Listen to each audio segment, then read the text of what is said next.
വിശുദ്ധ ഖുർആനിൻ്റെ ഏറ്റവും പ്രധാനപ്പെട്ട ഇഅ്ജാസ് എന്ന് പറയുന്നത് ആർക്കും അനുകരിക്കാൻ കഴിയാത്തത്ര മഹത്തരമായ അതിൻ്റെ ശൈലിയാണ്, അതിൻ്റെ സാഹിതീയതയാണ്. പുണ്യനബി സല്ലല്ലാഹു അലൈഹി വസല്ലമയുടെ പ്രവാചകത്വത്തിൻ്റെ ബുദ്ധിപരമായ തെളിവ്, ഏതൊരു പ്രവാചകൻ്റെയും പ്രവാചകത്വത്തിൻ്റെ ബുദ്ധിപരമായ തെളിവ് മുഅ്ജിസത്തുകളാണ്. ഒരിക്കലും സാധാരണ മനുഷ്യർക്ക് സാധിക്കാൻ കഴിയാത്ത, സംഭവിപ്പിക്കാൻ കഴിയാത്ത കാര്യങ്ങളാണല്ലോ മുഅ്ജിസത്ത് എന്ന് പറയുന്നത്.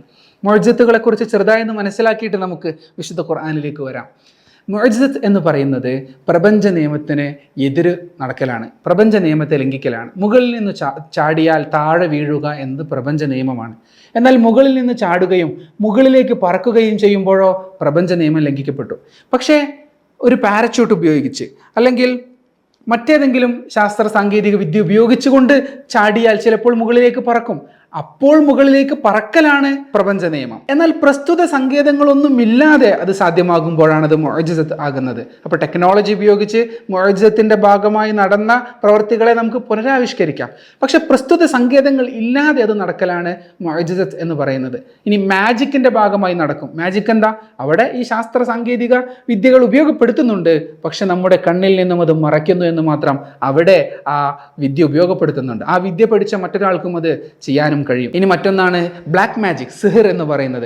അവിടെ അഭൗതികമായൊരു വിദ്യ ഉപയോഗിക്കുന്നുണ്ട്, നമ്മുടെ നഗ്നനേത്രങ്ങൾ കൊണ്ട് കാണാൻ കഴിയാത്ത, എന്നാൽ മറ്റുള്ളവർക്ക് പഠിച്ചെടുത്താൽ അവർക്കും അത് ചെയ്യാൻ സാധിക്കുന്ന വിദ്യ അവിടെ ഉപയോഗപ്പെടുത്തുന്നുണ്ട്. എന്നാൽ സമാനമായ ഒരു വിദ്യയും ഉപയോഗപ്പെടുത്താതെ പ്രസ്തുത കാര്യം സംഭവിപ്പിക്കുന്നതിനെയാണ് മുഅ്ജിസത്ത് എന്ന് പറയുന്നത്. എല്ലാ പ്രവാചകന്മാർക്കും ചരിത്രപരമായ മുഅ്ജിസത്ത് ഉണ്ടായിട്ടുണ്ട്. അവരുടെ ജനതയ്ക്ക് മുമ്പിൽ അവർ പുണ്യനബി സല്ലല്ലാഹു അലൈഹി വസല്ലമ ചന്ദ്രനെ പിളർത്തി കാണിച്ചതുപോലെയുള്ള അമാനുഷികതകൾ ഉണ്ടായിട്ടുണ്ട്. എന്നാൽ ഇക്കാലത്തും അന്ത്യപ്രവാചകനാണല്ലോ മുഹമ്മദ് നബി സല്ലല്ലാഹു അലൈഹി വസല്ലമ. മുൻപ് ചന്ദ്രനെ പിളർത്തിയിട്ടുണ്ട് എന്നത് ഇന്നൊരു ചരിത്രം മാത്രമാണ്, നമ്മളത് വീക്ഷിക്കുന്നില്ല. എന്നാൽ പുണ്യനബി സല്ലല്ലാഹു അലൈഹി വസല്ലമയുടെ ഇന്നും നിലനിൽക്കുന്ന മുഅ്ജിസത്ത് അത് വിശുദ്ധ ഖുർആനാണ്. എന്താണ് വിശുദ്ധ ഖുർആനിൻ്റെ അമാനുഷികത എന്ന ചിന്തയും കൗതുകമുണർത്തുന്നതാണ്. പണ്ഡിതരുടെ ഏകദേശം ഏകോപിച്ച അഭിപ്രായ പ്രകാരം അത് വിശുദ്ധ ഖുർആനിൻ്റെ സാഹിതീയതയാണ്. കാരണം വിശുദ്ധ ഖുർആൻ അവതരിച്ച സമയത്തെ മക്കക്കാർ സാഹിത്യത്തിൽ നിപുണരായിരുന്നു. അപ്പോൾ അവരെ വെല്ലുവിളിക്കുകയാണ്, നിങ്ങൾക്ക് സാഹിത്യത്തിൽ നിങ്ങൾ നിപുണരാണല്ലോ, അക്ഷരമറിയാത്ത ഒരു വ്യക്തിത്വത്തിൽ അള്ളാഹുവിൻ്റെ വചനങ്ങൾ അറിയിച്ചു കൊടുക്കുമ്പോൾ അക്ഷരമറിയാത്ത ഒരു വ്യക്തിത്വമാണല്ലോ മുഹമ്മദ് നബി സല്ലല്ലാഹു അലൈഹി വസല്ലമ. ആ മുഹമ്മദ് നബിയിൽ അള്ളാഹു ആകുന്ന താൻ എത്തിച്ചു കൊടുക്കുന്ന ഈ വചനങ്ങൾ നിങ്ങൾ ഒന്നുകിൽ വിശ്വസിക്കണം, അല്ലെങ്കിൽ അത് മുഹമ്മദ് നബി എഴുതിയതാണ് എന്ന് പറയണം. അങ്ങനെയാണെങ്കിൽ നിങ്ങൾ സത്യവാന്മാരുമാണെങ്കിൽ സമാനമായതല്ല, അതിനേക്കാൾ മികച്ചത് നിങ്ങൾക്കും രചിക്കാൻ കഴിയുമല്ലോ. കാരണം നിങ്ങൾ അക്ഷരം പഠിച്ചവരും സാഹിത്യം പഠിച്ചവരുമാണല്ലോ. അതിനൊന്ന് ശ്രമിച്ചു നോക്കൂ എന്ന അർത്ഥത്തിൽ വിശുദ്ധ ഖുർആൻ വെല്ലുവിളിക്കുന്നുണ്ട്. ഖുൽ ഇൻ കുൻതും ഫീ റൈബിൻ മിമ്മാ നസ്സൽനാ അലാ അബ്ദിനാ ഫഅ്തു ബിസൂറ. ആദ്യം വെല്ലുവിളിച്ചത് ഫഅ്തു, ഈ ഖുർആനിന് പകരം ഒന്ന് കൊണ്ടുവരൂ, പകരം ഒരു ഗ്രന്ഥം കൊണ്ടുവരൂ. അവർക്ക് അസാധ്യമായി പോയി. പിന്നെ വെല്ലുവിളി ഭയപ്പെടുത്തി, അശറസുവർ 10 അധ്യായം കൊണ്ടുപോവാ. അതിനും കഴിയാതെ വന്നപ്പോൾ വെല്ലുവിളി വീണ്ടും ഭയപ്പെടുത്തി, ഒരധ്യായമെങ്കിലും കൊണ്ടുവരൂ. ഫഅ്തു ബിസൂറത്തിൻ മിൻ മിസ്ലി, ഖുർആനിനോട് താദാത്മ്യപ്പെടുത്താവുന്നത് പോലുള്ള ഒരു അധ്യായമെങ്കിലും കൊണ്ടുവരൂ എന്ന വെല്ലുവിളി ഇന്നും നിലനിൽക്കുന്നു.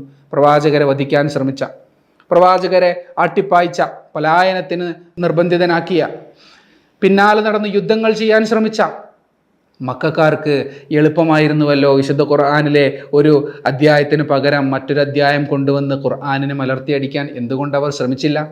ചില ആളുകൾ പറയും അവരതിന് ശ്രമിച്ചിട്ടില്ലല്ലോ, അതിൻ്റെ അർത്ഥം അങ്ങനെ ഒരു വെല്ലുവിളി ഉണ്ടായിരുന്നില്ല എന്നാണ്. പിൽക്കാലക്കാർ ചിലരൊക്കെ ശ്രമിച്ചിട്ടുണ്ട്, പക്ഷെ മക്കക്കാർ ശ്രമിച്ചതിന് രേഖയില്ലല്ലോ. അതങ്ങനെയാണ്. ഖുർആനിൻ്റെ വലിപ്പം മനസ്സിലായാൽ പിന്നെ ശ്രമിക്കില്ല. ഇതിന് പകരം ഒന്ന് കൊണ്ടുവരാൻ കഴിയില്ലെന്ന് അവർക്ക് ബോധ്യപ്പെടും. അതിനുള്ള യോഗ്യത അവർക്കുണ്ട്. പിൽക്കാലക്കാർക്ക് ആ യോഗ്യത ഇല്ലാത്തവർ ശ്രമിച്ചു നോക്കും, എന്നിട്ട് പരാജയപ്പെടുകയും ചെയ്യും. അതങ്ങനെ തന്നെയല്ലേ? നിങ്ങൾക്ക് ഇതിനേക്കാൾ മികച്ച ഒരു തിയറി ഉണ്ടാക്കാൻ കഴിയുമോ എന്ന് ഒരു ശാസ്ത്രജ്ഞൻ ചോദിച്ചാൽ മറ്റു ശാസ്ത്രജ്ഞർ പറയും, ഇതിനേക്കാൾ മികച്ച തിയറി ഉണ്ടാക്കാൻ ഞങ്ങളെ കൊണ്ട് കഴിയില്ല. അവർ ശ്രമിക്കുകയുമില്ല. എന്നാൽ +2 പഠിക്കുന്ന ഒരു കുട്ടിയോട് ചോദിച്ചാൽ ആ കുട്ടി എന്തെങ്കിലുമൊക്കെ തിയറി കൊണ്ടുവരും. പരിശോധിച്ച് നോക്കുമ്പോൾ അത് പൊട്ടത്തരമാണെന്ന് ബോധ്യപ്പെടുകയും ചെയ്യും. ചില കാര്യങ്ങളെ വിലയിരുത്താൻ തന്നെ യോഗ്യതകൾ വേണം എന്ന് പറയാറുണ്ടല്ലോ. മക്കാരും അതിന് തുനിഞ്ഞില്ല. അത് വളരെ എളുപ്പമായിരുന്നു അവരെ സംബന്ധിച്ച്. പക്ഷേ അവർ അതിൽ അശക്തമാക്കപ്പെട്ടു. അവർക്കതിന് കഴിഞ്ഞില്ല. കാരണം വിശുദ്ധ ഖുർആനിൻ്റെ ഭാഷ അനനുകരണീയമാണ്, അതിൻ്റെ ശൈലി അനനുകരണീയമാണ്. ഇത് മലയാളികളായ നമുക്ക് അത് എങ്ങനെയാണ് എന്ന് ബോധ്യമായില്ലെങ്കിലും അറബി ഭാഷയിൽ നിപുണരായ മക്കക്കാർക്ക് അത് ബോധ്യമായിട്ടുണ്ട്, അവരത് സമ്മതിച്ചിട്ടുണ്ട് എന്ന ചരിത്ര യാഥാർത്ഥ്യം നമുക്ക് ബോധ്യമാകാമല്ലോ. ഒരു ഉദാഹരണം പറയാം നമുക്ക് തുമൈനീനത്തിന് വേണ്ടിയിട്ട്. സബഉൽ മുഅല്ലഖാത്ത് എന്ന് നാം കേട്ടിട്ടുണ്ട്, കഅബയിൽ കെട്ടിത്തൂക്കിയ 7 മഹാസപ്തകാവ്യങ്ങൾ. ഈ സപ്തകാവ്യങ്ങളുടെ കർത്താക്കളിൽ ഒരുവൻ മാത്രമാണ്, ഒരു വ്യക്തിത്വം മാത്രമാണ് പ്രവാചകൻ സല്ലല്ലാഹു അലൈഹി വസല്ലമയ്ക്ക് നുബുവത്ത് ലഭിച്ചതിൻ്റെ ശേഷം ജീവിക്കുന്നത്. ലബീദ് ബിൻ റബിയ പിന്നീട് ഇസ്ലാം സ്വീകരിക്കുകയാണ്. ഖുർആൻ കേട്ടതിന് ശേഷം അദ്ദേഹം പിന്നെ കവിത എഴുതിയിട്ടേയില്ല. അദ്ദേഹം പറയുകയാണ്, എങ്ങനെയാണ് ഈ വിശുദ്ധ ഖുർആനിൻ്റെ മാസ്മരികത ബോധ്യപ്പെട്ട ഞാൻ പിന്നെ കവിതയിലേക്ക് മടങ്ങുക? ഖുർആൻ കേട്ടതിന് ശേഷം കവിത പാടുകയോ എന്ന് അദ്ദേഹം ആശ്ചര്യത്തോടെ ചോദിക്കുന്നുമുണ്ട്. കാരണം അവർക്കേ ഇതിൻ്റെ വലിപ്പം മനസ്സിലാകും. അതുകൊണ്ടല്ലേ വിശുദ്ധ ഖുർആനിൻ്റെ പാരായണം പുണ്യനബി നിർവഹിക്കുമ്പോൾ മക്കക്കാർ തങ്ങളുടെ ആളുകളോട് പറയും, ചെവി പൊത്തിപ്പിടിച്ച് പോയിക്കോളണം, നിങ്ങൾ ആ ഖുർആനിൻ്റെ മാസ്മരികതയിൽ അല്ലെങ്കിൽ പെട്ടുപോകുമെന്ന്. അവർക്കും അറിയാമായിരുന്നു വിശുദ്ധ ഖുർആനിൻ്റെ മാസ്മരികത. അതുകൊണ്ടല്ലേ ത്വഹ മാ അൻസൽനാ അലൈക്കൽ ഖുർആന ലിതഷ്ഖാ എന്ന് തൻ്റെ സഹോദരി ഫാത്തിമ പാരായണം ചെയ്യുന്നത് കേട്ട് സഹോദരിയെയും ഭർത്താവിനെയും വധിക്കാൻ വേണ്ടി, അതിൻ്റെ മുമ്പ് പ്രവാചകനെയും വധിക്കാൻ വേണ്ടി ഒരുമ്പെട്ടു വന്ന ഉമർ റളിയല്ലാഹു അൻഹു ഇസ്ലാം സ്വീകരിക്കുന്നത്. കാരണം അവർക്കിത് മനസ്സിലാക്കാനുള്ള പ്രാപ്തി ഉണ്ടായിരുന്നു. ആ ഭാഷ പഠിച്ചാൽ നമുക്കും ആ പ്രാപ്തി ലഭിക്കും, നമ്മളതിന് മുതിരുന്നില്ല എന്ന് മാത്രം. അങ്ങനെ ഒരുപാട് വിശുദ്ധ ഖുർആനിൻ്റെ, ഞാൻ പറഞ്ഞല്ലോ, സയൻറ്റിസ്റ്റുകൾ ഒരു പക്ഷേ സമാനമായ തിയറി കൊണ്ടുവന്ന് ഈ മത്സരിക്കണമെന്നില്ല, അതവർക്ക് ബോധ്യമാകും. എന്നാൽ +2 പഠിക്കുന്ന കുട്ടികൾ എന്ത് ചെയ്യും? ഇതിന് വെല്ലുന്ന തിയറികൾ ഞങ്ങൾക്കും ഉണ്ടാക്കാൻ കഴിയുമല്ലോ എന്ന് വിശ്വസിച്ച് ഓരോന്നുണ്ടാക്കും. എന്നതുപോലെ പിൽക്കാലക്കാർ ഒരുപാട് ശ്രമിച്ചിട്ടുണ്ട്. പ്രസ്തുത ശ്രമങ്ങളെല്ലാം ചവറ്റുകൊട്ടയിലാണെന്നുള്ളത് അതാരും ഇന്ന് പാരായണം ചെയ്യുന്നില്ല, അതാരും ഇന്ന് പ്രചരിപ്പിക്കുന്നില്ല. വർഷങ്ങൾക്ക് മുമ്പ് കോവിഡ് വന്ന സമയത്ത് കുഫീദ് എന്ന് പറയുന്നൊരു സൂറത്ത് ഒരു കൊറോണ പുരാണം വന്നിരുന്നുവല്ലോ. എന്താണ് അതിൻ്റെ അവസ്ഥ? വിശുദ്ധ ഖുർആനിൻ്റെ ഒരു പാരഡി ഉണ്ടാക്കിയിട്ട് അത് ഖുർആനിന് പകരമാണ്, ഖുർആനിനേക്കാൾ മികച്ചതാണ് എന്ന് മതം ഉപേക്ഷിച്ച വ്യക്തികളും എല്ലാം പ്രചരിപ്പിച്ച് ഖുർആനിന് ഭീഷണിയായി, ഖുർആനിൻ്റെ വെല്ലുവിളി ഇതാ ഇവിടെ ഇല്ലാതായി എന്നൊക്കെ വീരവാദം മുഴക്കിയിട്ടുണ്ടായിരുന്നല്ലോ. എവിടെ ആ സൂറത്ത് കോവിഡ്? ഇന്നത് ലഭ്യമല്ലല്ലോ.